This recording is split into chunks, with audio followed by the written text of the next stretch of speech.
नमस्कार, जय श्री राम। स्वागत है रामचरितमानस पाठ में। और आज हम पढ़ने वाले हैं 6 पृष्ठ 618 से लेकर 623 तक।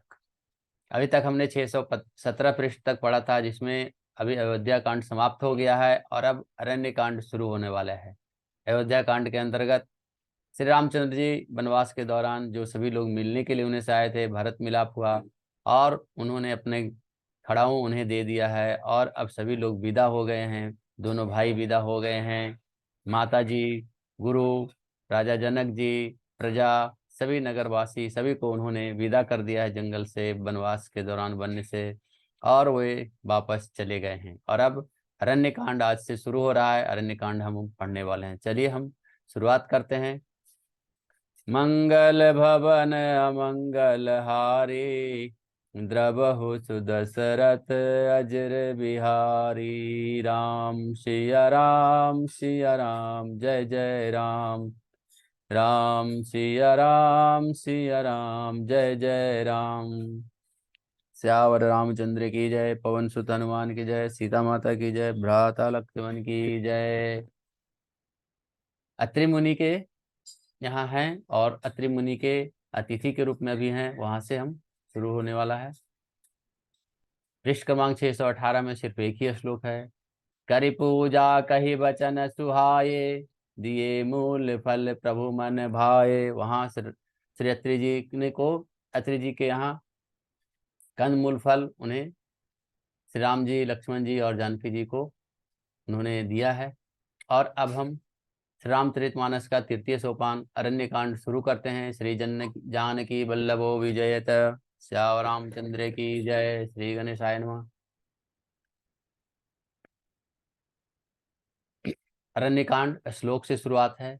मूल धर्म तरो विवेक जलधे, पूर्मेन्दु माननंदनम, वैराग्य अंबुजा भास्करम, त्यागग्न दान पदम प्रतापहम। मोहाम्बदोधर पूगपाटनं विदो, स्वसंभवं शंकरम, वंदे ब्रह्मकुल कलंक समनम। श्री राम भूमि प्रिय। श्याम रामचंद्र की जय। धर्म रूपी वृक्ष के मूल विवेक रूपी समुद्र को आनंद देने वाले पूर्ण चंद्र, वैराग्य रूपी कमल के समान विकसित करने वाले सूर्य, पाप रूपी घोर अंधकार को निश्चय ही मिटाने वाले, तीनों पापों को हरने वाले, मोह रूपी बादलों के समूह को छिन्न भिन्न करने वाले, इसकी विधि, इसकी क्रिया से आकाश में उत्पन्न फलस्वरूप ब्रह्मा जी के वंशज, आत्मज और कलंक नाशक महाराज श्री रामचंद्र जी के प्रिय श्री शंकर जी की वंदना मैं करता हूँ। इस श्लोक में यह है।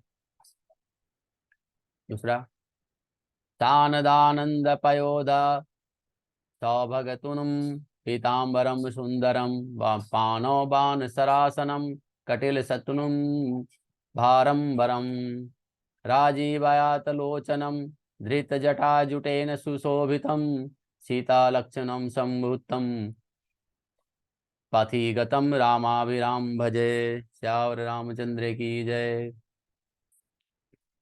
जिनका शरीर जलयुक्त मेघों के समान सुंदर श्याम वर्ण एवं अभिनंदित है, जो सुंदर पीला वस्त्र, पीतम वस्त्र धारण किए हुए हैं, जिनके हाथों में धनुष और बाण है, कमर उत्तम तरकस के भार से सुशोभित है, कमल के समान विशाल नेत्र हैं और मस्तक पर जटाजूट धारण किए हुए हैं।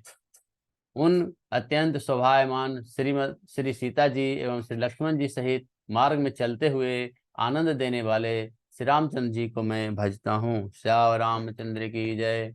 सो उमा राम गुण गुड़, पंडित मुनि पावही विरति, पावही मोढ़ विमूढ़ जे, हरि विमुख न धर्म रति। हे पार्वती, श्री रामचंद्र जी के गुण गुड़ हैं। पंडित और मुनि उन्हें समझकर वैराग्य प्राप्त करते हैं, परंतु जो भगवान से विमुख है और जिनका धर्म से प्रेम नहीं है, वे महामूढ़ उन्हें सुनकर मोह को प्राप्त होते हैं। पुर नर भरत प्रीतिमय गाई, मति अनुरूप अनूप सुहाई, अब प्रभु चरित सुनहु अति पावन, करत जेवन सुर नर मुनि भावन। पूर्ववासियों और भरत जी के अनुपम और सुंदर प्रेम का मैंने अपनी बुद्धि के अनुसार गान किया। अब देवता, मनुष्य और मुनियों के मन को भाने वाले प्रभु श्री रामचंद्र जी वे अत्यंत पवित्र चरित्र अब सुनिए, जिन्हें वे मन में कर रहे हैं। एक बार चुनि कुसुम सुहाये, निज कर भूषण राम बनाये। सीतहि पहिराए प्रभु सादर, बैठे फटिक शिला पर सुंदर। एक बार सुंदर फूल चुनकर श्री राम जी ने अपने हाथों से भली भांति भांति के गहने बनाए और सुंदर स्फटिक शिला पर बैठे हुए प्रभु ने आदर के साथ वे गहने श्री सीता जी को पहनाए। सुरपति सूत धरिबाय सबेसा, सठ चाहत रघुपति बल देखा। जिमि पिपीलिका सागर थाहा, महामंद मति पावन चाहा। देवराज इंद्र का मूर्ख पुत्र जयंत कौए का रूप धारण करके श्री रघुनाथ जी का बल देखना चाहता था, जैसे महान मंद बुद्धि चींटी समुद्र का थाह पाना चाहते हो। सीता चरण चोच हति भागा, मूढ़ मंद कारण कागा। चला रुधिर रघुनायक जाना, सीख धनुष सायक संधाना। वह मूढ़ मंद बुद्धि के कारण से भगवान के बल की परीक्षा लेने के लिए बना हुआ कौआ सीता जी के चरणों में चोंच मारकर भागा। जब रक्त बहने लगा, तब श्री रघुनाथ जी ने जाना और धनुष पर सीख यानी सरकंडे का बाण संधान किया। दोहा। अति कृपाल रघुनायक सदा, दीन परने तासन आय किन्न छलु। मूरख अब गुण गे, सियावर रामचंद्र की जय। श्री रघुनाथ जी के अत्यंत ही कृपालु हैं। श्री रघुनाथ जी अत्यंत ही कृपालु हैं, जिनका दीनों पर सदा प्रेम रहता है। उनसे भी वह उस अवगुण के घर मूर्ख जयंत ने आकर छल किया। प्रेरित मंत्र ब्रह्म सर धावा, चला भाजी बायस भय पावा। धीर निज रूप गयो पितु पाही, राम विमुख राखात ही नाही। मंत्र से प्रेरित होकर वह ब्रह्मवान दौड़ा, कौआ भयभीत होकर भाग चला। वह अपना असली रूप धरकर पिता इंद्र के पास गया, पर श्री राम जी का विरोधी जानकर इंद्र ने उसको नहीं रखा। भा निराश उपजी मन त्रासा, जथा चक्र भैरी सी दुर्वासा। ब्रह्मधाम शिवपोर सब लोका, हिराश्रमित व्याकुल भय शोका। वह निराश हो गया, उसके मन में भय उत्पन्न हो गया। जैसे दुर्वासा ऋषि के चक्र से भय हुआ था, वह ब्रह्मलोक, शिवलोक आदि समस्त लोक में थका हुआ एक भय शोक से व्याकुल होकर भागता फिरा। काहु बैठन कहा न ओही, राखी को सकई राम कर द्रोही। मातु मृत्यु पितु समन समाना, सुधा हो ये विष सुन हरि जाना। पर रखना तो दूर रहा, किसी ने उसे बैठने के लिए भी नहीं कहा। श्री राम जी के द्रोही को भला कौन रख सकता है। काकभूषुंडी जी कहते हैं, हे गरुड़ सुनिए, उसके लिए माता मृत्यु के समान, पिता यमराज के समान और अमृत विष के समान हो जाता है। मित्र कराई सत्य रिपु कह करनी, ताकह विबुध नदी बैतरनी। सब जगुता ही अनलहुते ताता, जो रघुवीर विमुख सुन भ्राता। फिर सैकड़ों शत्रुओं की सी करनी करने लगता है। देव नदी गंगा जी उसके लिए बैतरनी यानी यमपुरी की नदी हो जाती है। हे भाई सुनिए, जो श्री रघुनाथ जी से विमुख हो जाता है, समस्त जगत उसके लिए अग्नि से भी अधिक गर्म हो जाता है, अधिक जलाने वाला हो जाता है। नारद देखा विकल जयंता, लागी दया कोमल चित संता। पठवा तुरत राम पहिताही, कहे से पुकारु परनत हित पाही। नारद जी ने जयंत को बुलाकर देखा तो उन्हें दया आ गई, क्योंकि संतों का चित्त बड़ा कोमल होता है। उन्होंने उसे समझाकर तुरंत श्री रामचंद्र जी के पास भेज दिया। उसने जाकर पुकार कर कहा, हे शरणागत के हितकारी, मेरी रक्षा कीजिए। आतुर सवय गहे सिपद जाहि, त्राहि त्राहि दयाल रघुराई। अतुलित बल अतुलित प्रभुताई, मैं मति मंद जान नहीं पाई। आतुर और भयभीत जयंत ने जाकर श्री राम जी के पास से उनके चरण पकड़ लिए और कहा, हे दयालु रघुनाथ जी, रक्षा कीजिए, रक्षा कीजिए। आपके अतुलित बल और आपकी अतुलित प्रमुख सामर्थ्य को मैं मंद बुद्धि जान नहीं पाया था। नित कृत कर्म जनित फल पायऊं, अब प्रभु पाहि शरण तकी आयऊं। सुनी कृपाल अति भारत बानी, एक नयन करि तजा भवानी। अपने किए हुए कर्म से उत्पन्न हुआ फल मैंने पा लिया। अब हे प्रभु मेरी रक्षा कीजिए, मैं आपकी शरण में तक कर आया हूँ। शिव जी कहते हैं, हे पार्वती, कृपालु श्री रघुनाथ जी ने उसकी अत्यंत आर्त दुख भरी बात सुनकर, दुख भरी वाणी सुनकर उसका एक आंख का काना करके छोड़ दिया। सो किन्न मोह बस द्रोह जदपि, तेहि कर बध उचित। प्रभु छाड़े करी छोह को, कृपाल रघुवीर सम। श्यावर रामचंद्र की जय।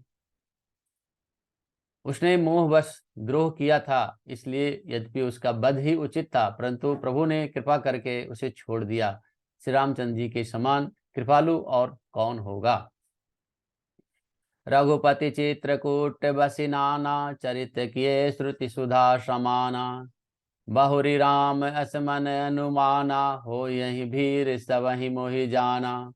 चित्रकूट में बसकर श्री रघुनाथ जी ने बहुत से चरित्र किए जो कानों को अमृत के समान प्रिय है। फिर कुछ समय बाद श्री राम जी ने मन में ऐसा अनुमान किया कि मुझे सब लोग जान गए, इससे यहाँ बड़ी भीड़ हो जाएगी। सकल मुनि सन विदा कराई, सीता सहित चले दो भाई। अत्रि के आश्रम जब प्रभु गयऊं, सुनत महामुनि हर्षित भयऊं। इसलिए जब सब मुनियों से उन्होंने विदा लेकर सीता जी सहित दोनों भाई चले। अब जब प्रभु अत्रि जी के आश्रम गए तो उनका आगमन सुनते ही महामुनि हर्षित हो गए। पुलकित गात अत्रि उठि दधाये, देखी राम मुचा आतुर चली आए। कर दंडवत मुनि उर लाए, प्रेम बार दो जन अनवाए। शरीर पुलकित हो गया, अत्रि जी उठकर दौड़े। उन्हें दौड़ते आते देखकर श्री राम जी भी शीघ्रता से चले आए। दंडवत करके हुए श्री राम जी को उठाकर मुनि ने हृदय से लगा लिया और प्रेमाश्रुओं के जल से दोनों भाइयों का नहला दिया। देखी राम छवि नयन जुड़ाए, सादर निज आश्रम तब आए। करी पूजा कही बचन सुहाए, दिए फूल मल प्रभु मन भाए। श्री राम जी की छवि देखकर मुनि के नेत्र शीतल हो गए। तब वे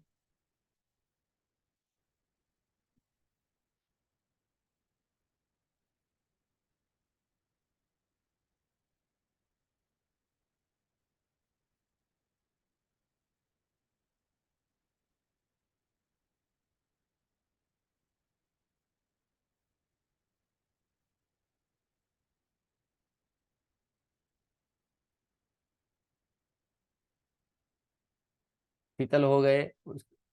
आतुर और भयभीत जाकर चरण पकड़ लिए, हे दयालु।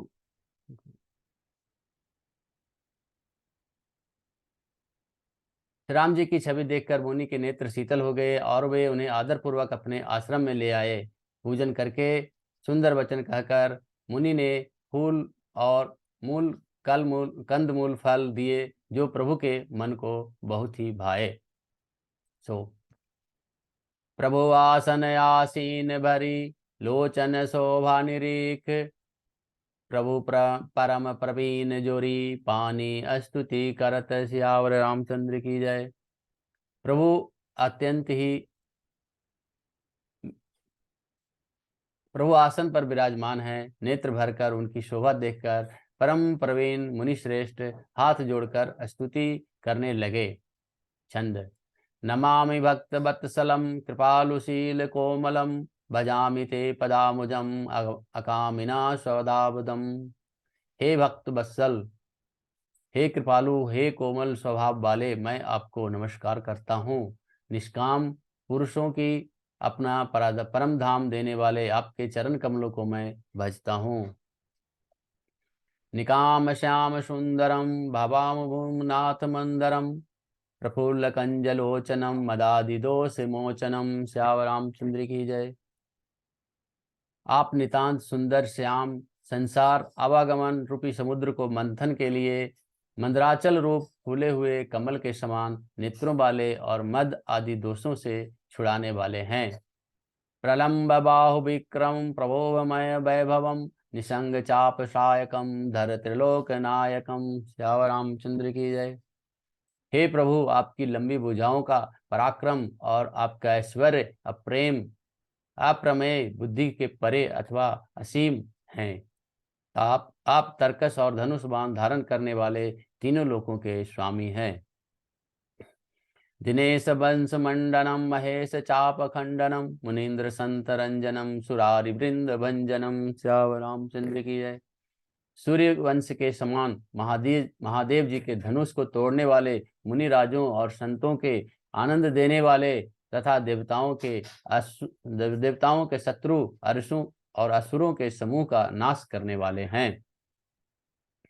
मनोज वैरि वंदितम मजादिदेव सेवितम विशुद्ध बोध विग्रहम समस्त दूषणाभम। श्याम रामचंद्र की जय। आप कामदेव के शत्रु महादेव जी के द्वारा बंदित ब्रह्मा आदि देवताओं से सेवित हैं। विशुद्ध ज्ञान में विग्रह और समस्त दोषों को नष्ट करने वाले हैं। नमामि इंद्रपतिम सुखाकरम सताम गतिम भजे सशक्ति सानुजम सचीपति प्रियानुजम। श्याम रामचंद्र की जय। हे लक्ष्मीपते, हे सुखों की खान और सत्य पुरुषों की एकमात्र गति, मैं आपको नमस्कार करता हूँ। हे सचिपति, इंद्र के प्रिय छोटे भाई वामन जी, स्वरूपा शक्ति श्री सीता जी और छोटे भाई लक्ष्मण जी सहित मैं आपको भजता हूँ। श्याम रामचंद्र की जय। आज हमने पृष्ठ क्रमांक 623 तक पढ़ा है और आज की कथा यहीं समाप्त होती है और कल हम पृष्ठ क्रमांक 624 से 630 तक पढ़ेंगे। आज कथा इतनी भयो सुनो वीर हनुमान। श्याम रामचंद्र की जय। पवन सुत हनुमान की जय। सीता माता की जय। भ्राता लक्ष्मण की जय। मंगल भवन मंगल हारी द्रबहु सुदशरथ अजर बिहारी। राम सिया राम सिया राम जय जय राम। राम सिया राम सिया राम जय जय राम। जय श्री राम जय श्री राम जय श्री राम। धन्यवाद।